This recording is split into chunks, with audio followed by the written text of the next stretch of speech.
ദൈവ തിരുനാമത്തിന് മഹത്വമുണ്ടാവട്ടെ.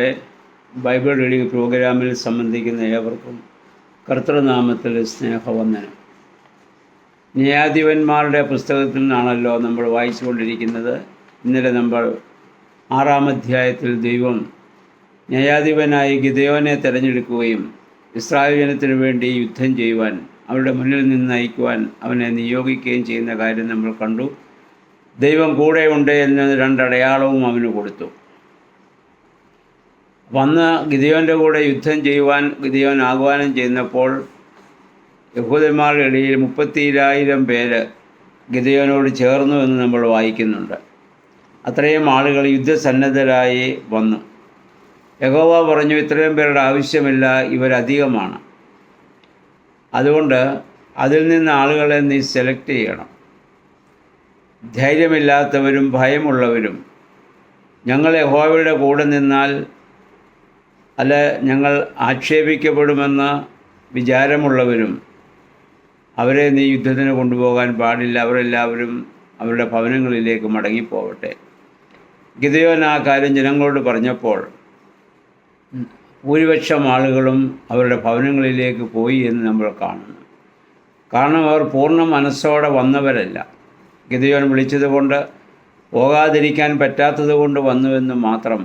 അങ്ങനെയുള്ളവരെ ദൈവരാജ്യത്തിന് ആവശ്യമില്ല. പുതിയ നിയമത്തിൽ നമ്മുടെ കർത്താവ് ആവശ്യപ്പെടുന്നത് പൂർണ്ണ ഹൃദയത്തോടെ ദൈവത്തെ അനുഗമിക്കുന്നവരെയാണ് കർത്താവിന് ആവശ്യം. അല്ലാതെ എന്തെങ്കിലും സമ്മർദ്ദത്താൽ നമ്മൾ യേശുവിനെ അനുഗമിക്കുന്നതിൽ യാതൊരു അർത്ഥവുമില്ല. ഇവരൊക്കെ സ്വയം ഉണ്ടായ ഒരു സമ്മർദ്ദത്താൽ വന്നവരാണ്. 27,000 പേര് പോയി. അതിൽ വെറും 10,000 പേരാണ് പിന്നെ അവശേഷിച്ചത്. അപ്പോൾ അവർ കർത്താവ് യഹോവയായ ദൈവം പറഞ്ഞു, ഇത് പിശാചിനെ ഭയപ്പെടുന്നവരും അപമാനമേൽക്കുമെന്ന് ബോധ്യമുള്ളവർക്കൊക്കെയും മടങ്ങിപ്പോവാം. ദൈവത്തിന് ആവശ്യം പൂർണ്ണ മനസ്സ് ഉള്ളവരെയാണ്. അപ്പോൾ അതിൽ 10,000 പേരെ കൊണ്ടുവന്നു. അപ്പോൾ യഹോവ പറഞ്ഞു, ഇത്രയും പേരുടെ ആവശ്യമില്ല യുദ്ധം ചെയ്യുവാൻ, ഇവരിലും കുറേ പേരെ നീ സെലക്ട് ചെയ്യണം. അതിന് യഹോവ പറഞ്ഞ കാരണം ഇതാണ്: അവരെ വെള്ളത്തിൻ്റെ അടുക്കലേക്ക് നീ കൊണ്ടുപോകുക, നദിയുടെ തീരത്തേക്ക് കൊണ്ടുപോവുക. അവർ വെള്ളം കുടിക്കുന്നത് എങ്ങനെ എന്ന് മനസ്സിലാക്കുക. നായയെപ്പോലെ വെള്ളം കുടിക്കുന്നവരെ മാറ്റി നിർത്തുക. മുട്ടുകുത്തി ഇത് കുടിക്കുന്നവരെ മാറ്റി നിർത്തുക. കയ്യിൽ വെള്ളം കോരി വായോടടുപ്പിച്ച് നക്കി കുടിക്കുന്നവരെ ശ്രദ്ധിക്കുക. അങ്ങനെ കയ്യിൽ വെള്ളം എടുത്ത് വായോട് ചേർത്ത് നക്കി കുടിച്ചവർ 300 പേർ മാത്രമായിരുന്നു. ബാക്കിയുള്ളവർ മുട്ടുകുത്തി തല കുനിച്ച് വെള്ളം കുടിച്ചവരാണ്. എന്താണത് സൂചിപ്പിക്കുക? ശത്രുവിനെ മറന്നിട്ട് ഈ ലോകത്തിൻ്റെ മോഹങ്ങളിൽ തല താഴ്ത്തി വയ്ക്കുന്നവർ, എല്ലാത്തിനേക്കാൾ ഉപരിയായി ഭൂമിയിലുള്ളതിനെ ആഗ്രഹിക്കുന്നവർ, അങ്ങനെയുള്ളവരെ ദൈവത്തിൻ്റെ സൈന്യത്തിൽ ആവശ്യമില്ല. യഹോവയോട് ചേർന്ന് യുദ്ധം ചെയ്യുവാൻ അങ്ങനെയുള്ളവരെ ആവശ്യമില്ല. പുതിയ നിയമത്തിലും കർത്താവ് പറഞ്ഞു, സ്വയം ത്യജിച്ച് ക്രൂശെടുത്ത് എന്നെ അനുഗമിക്കുന്നവർ മാത്രമാണ് എൻ്റെ ശിഷ്യന്മാർ, അല്ലാതെ അല്ല. അപ്പോൾ നമ്മൾ നോക്കുക, ഇന്ന് ക്രൈസ്തവ സമൂഹത്തിൽ ലക്ഷോപലക്ഷം കോടാനുകോടി ആളുകളുണ്ട്. ആളുകളുടെ എണ്ണം ധാരാളമുണ്ട്. അതിൽ യഥാർത്ഥ പടയാളികളായ എത്ര പേരുണ്ട്? ഇവിടെ വെറും 300 പേരെ മാത്രമാണ് ലഭിച്ചത്. 27,000 ചില്ലുവാനും ആളുകൾ അല്ല. ഈ 10,000 പേരിൽ 9,700 പേരും അയോഗ്യരായി മാറ്റപ്പെടുന്നതായി നമ്മൾ കാണുകയാണ്. വെറും 300 പേർ മാത്രമേ അവിടെ യോഗ്യരായി ഇവിടെ കാണുന്നുള്ളൂ. ഇന്ന് നമ്മുടെ സഭയിലും നമ്മളത് ചിന്തിക്കേണ്ടതായ ഒരു കാര്യമാണ്, എത്ര പേർ ഇതിന് യോഗ്യതയായിട്ട് ഉണ്ട് എന്നുള്ളത്. അപ്പോൾ അതുകൊണ്ട് ആ 300 പേരെ ഉള്ള ദാഹം തീർക്കാൻ അവർ ചെയ്തത് എന്താണ്? അവരുടെ ദാഹം തീർക്കാൻ വേണ്ടി മാത്രം കൈകളിൽ വെള്ളം എടുത്ത് അവർ കുടിച്ചു എന്നുള്ളതാണ്. എന്ന് പറഞ്ഞാൽ ഈ ഭൂമിയിൽ ജീവിക്കാൻ വേണ്ടി മാത്രം ഭൂമിയെ ആശ്രയിക്കുന്നവർ, അവരാണ് യഥാർത്ഥ ഭക്തന്മാർ. അവരുടെ ലക്ഷ്യം ഈ ഭൂമി ജീവിക്കുക എന്നുള്ളതല്ല.